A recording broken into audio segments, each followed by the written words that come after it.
CM ಪಟ್ಟದಾಟದಲ್ಲಿ DCM DK Shivakumar ಹೊಸ ವರಸೆ. DK Shivakumar ಅವರಿಗೆ ಪರೋಕ್ಷವಾಗಿ ಟಾಂಗ್ ನೀಡಿದ್ರ ಎಂಬಿ ಪಾಟೀಲ್. ಸಿಎಂ ಬಣದ ನಾಯಕರಿಂದ ಈಗ ಸಾಮೂಹಿಕ ನಾಯಕತ್ವದ ಜಪ ಶುರುವಾಗಿದೆ. ಕಾಂಗ್ರೆಸ್ ಪಕ್ಷ ಸಾಮೂಹಿಕ ನಾಯಕತ್ವದಲ್ಲಿ ಹೋಗುತ್ತೆ. ಒಬ್ಬ ವ್ಯಕ್ತಿಯಿಂದ ಕಾಂಗ್ರೆಸ್ ಪಕ್ಷ ಹೋಗೋದಿಕ್ಕೆ ಆಗಲ್ಲ. ಪಕ್ಷ ಅಧಿಕಾರಕ್ಕೆ ಬರೋದಕ್ಕೆ ಎಲ್ಲಾ ನಾಯಕರ ಶ್ರಮ ಇದೆ.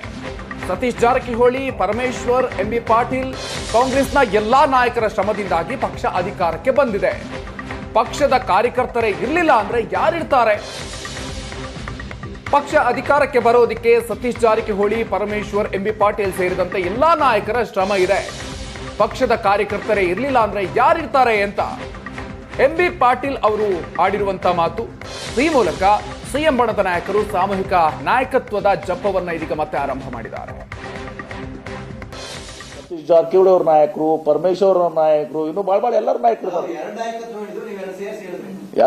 ಎಲ್ಲ ನಾಯಕರು ಎರಡಲ್ಲ, ಇನ್ನು ನಾಲ್ಕು ಎಲ್ಲರೂ ಇದ್ದಾರೆ. ಪಕ್ಷ ಸಾಮೂಹಿಕವಾಗಿ ಒಬ್ಬ ವ್ಯಕ್ತಿಯ ಇದು ಅಲ್ಲ, ಇದು ಸಾಮೂಹಿಕ ನಾಯಕತ್ವದಲ್ಲಿ ವಿಶ್ವಾಸ ಇಟ್ಕೊಂಡ್ಬಂದಂತ ಕಾಂಗ್ರೆಸ್ ಪಕ್ಷ. ಅವರು ಡಿಕೆ ಶಿವಕುಮಾರ್ ಅವರು ಬಹಳಷ್ಟು ಇವತ್ತು ಪಕ್ಷಕ್ಕೆ ಕೊಡುಗೆಯನ್ನು ಕೊಟ್ಟಿದ್ದಾರೆ. ಕೆಪಿಸಿಸಿ ಅಧ್ಯಕ್ಷರಾಗಿ ಅವತ್ತು ದಿವಸ ಸಂಘಟನೆ ಮಾಡಿದ್ದಾರೆ. ಹೊಸ ಚುನಾವಣೆಯಲ್ಲಿ ಬಹಳ ಶ್ರಮ ವಹಿಸಿದ್ದಾರೆ, ಹಾರ್ಡ್ ವರ್ಕ್ ಮಾಡಿದ್ದಾರೆ.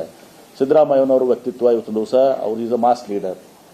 ಇನ್ನು ಉಳಿದವ್ರೆಲ್ಲ ಸತೀಶ್ ಜಾರಕಿಹೊಳಿ ಅವರು, ಆಮೇಲೆ ಇವತ್ತು ಪರಮೇಶ್ವರ್ ಆಗಲಿ, ಎಂಬಿ ಪಾಟೀಲ್ ಆಗಲಿ, ಮತ್ತು ಇನ್ನಿತರ ಎಲ್ಲರೂ ಯಾರ್ಯಾರು ತಗೊಳ್ಳಿ ನೀವು ಎಲ್ಲ ನಮ್ಮ ಪಕ್ಷದ ಪ್ರತಿಯೊಬ್ಬನ ಸಾಮಾನ್ಯ ಕಾರ್ಯಕರ್ತರು ಒಳಗೊಂಡು ಎಲ್ಲರದು ಪಾಲ ಇದೆ. ಕಾರ್ಯಕರ್ತರ್ಲಿಕ್ಕೆ ನೀವೇನು ಬರ್ತೀರಿ? ಸಾಮಾನ್ಯ ಕಟ್ಟಕಡೆಯ ಸಾಮಾನ್ಯ ಕಾರ್ಯಕರ್ತರಿಂದ ಎಲ್ಲರೂ ಕೊಡುಗೆ ಇದೆ. ಸರ್ಕಾರ ಬರಲಿಕ್ಕೆ ಜನರ ಆಶೀರ್ವಾದ ಮುಖ್ಯ.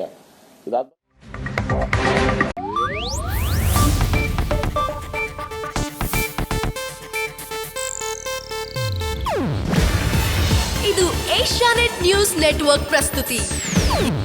ನೀವು ನೋಡ್ತಿದ್ದೀರಾ ಏಷ್ಯಾನೆಟ್ ಸುವರ್ಣ ನ್ಯೂಸ್.